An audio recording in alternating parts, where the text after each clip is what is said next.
Bad habits are easy to form but hard to break. Why is that? Because they are reinforced by two kinds of rewards: the immediate gratification of the behavior itself and the delayed benefits that come from becoming a better person. The first kind of reward is easy to understand. If you bite your nails, you get the satisfaction of feeling your teeth sink into your skin.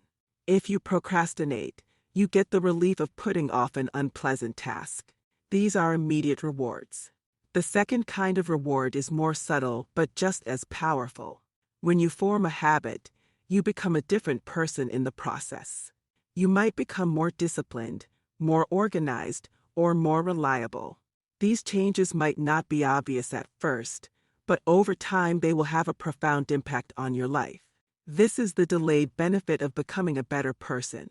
It's important to remember that breaking a bad habit is not about willpower. Willpower is the ability to resist the temptation at the moment, but it's not very effective in the long term because it's a finite resource. You can only resist so many temptations before you run out of willpower and give in to your bad habits. The key to breaking a bad habit is to change the underlying reward structure. Instead of relying on willpower, you need to find a way to make the new behavior more rewarding than the old one. This is how you create a lasting change. We all have bad habits.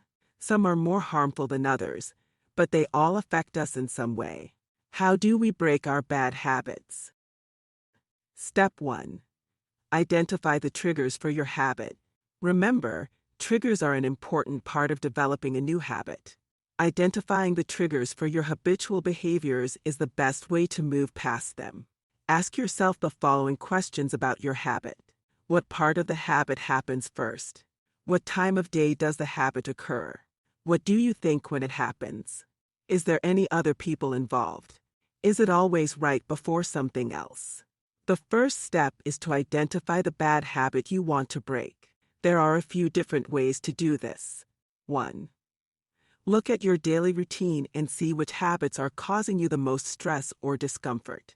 These might be habits related to your work, home life, or personal relationships. 2.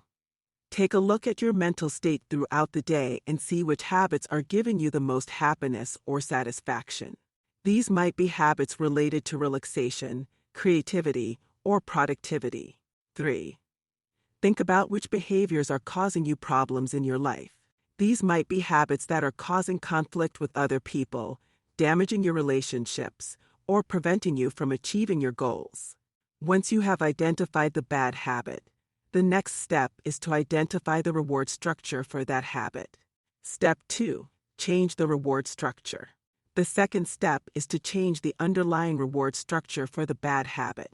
This means finding a way to make breaking the bad habit more rewarding than continuing with it. There are a few different ways to do this. 1. Change your environment. If you want to break a coffee addiction, try switching to tea instead of coffee. If you want to break a smoking habit, move away from your friends who smoke. 2. Change your behavior. If you want to break a bad eating habit, try substituting healthy foods for unhealthy ones in your diet or trying new recipes.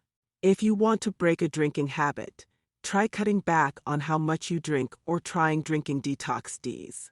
3. Change your thoughts. If you want to break a bad habit, try focusing on why you want to break the habit and what the benefits will be once you have broken it. Step 3. Understand the cause and effect of the habit. It will impact your behaviors. One of the most important steps in breaking any bad habit is understanding the cause and effect of that habit. This means understanding how the habit functions in your life and how it affects your emotions, mental health, and physical health. For example, if you want to break a smoking habit, you need to understand why you started smoking in the first place. Was it because you were bored or stressed? Did smoking make you feel better? Did smoking make other people like you more? Once you know these things, it will be easier to break the habit because you will be able to see how it functions in your life and why it is so difficult to quit. Step 4. Practice, practice, practice. It takes time. Remember, it takes time and effort to change any bad habit, but with patience and practice, you can finally break that bad habit. The best way to break a bad habit is by practicing good habits instead. The same goes for breaking a bad habit as it does with learning anything new. If you practice something over and over again, eventually you'll get used to doing it without thinking about it. Mindfulness practice. Mindfulness can help us become aware of our thoughts, feelings, and behaviors. Observing your impulses without judgment or reaction is called mindfulness.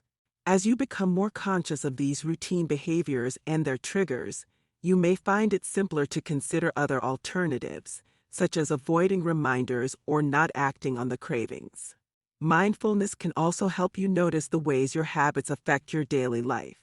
Once you begin to notice these effects, you may become more motivated to change the habit. Leave yourself reminders. Visual reminders can be used to remind yourself to think differently about a particular habit. Here are some ideas. Want to break the bad habit of drinking soda with each meal? You could leave small stickers on your fridge that you'll notice when you want to grab a can. Trying to remember to switch off lights when you leave the room. Leave a note for myself on the light switch or the door. Want to keep your keys in a designated spot so you don't lose them as often. Put your keys somewhere where you'll be able to easily find them when you get home. You can also use your phone for reminders. Set an alarm for when you want to stop watching TV.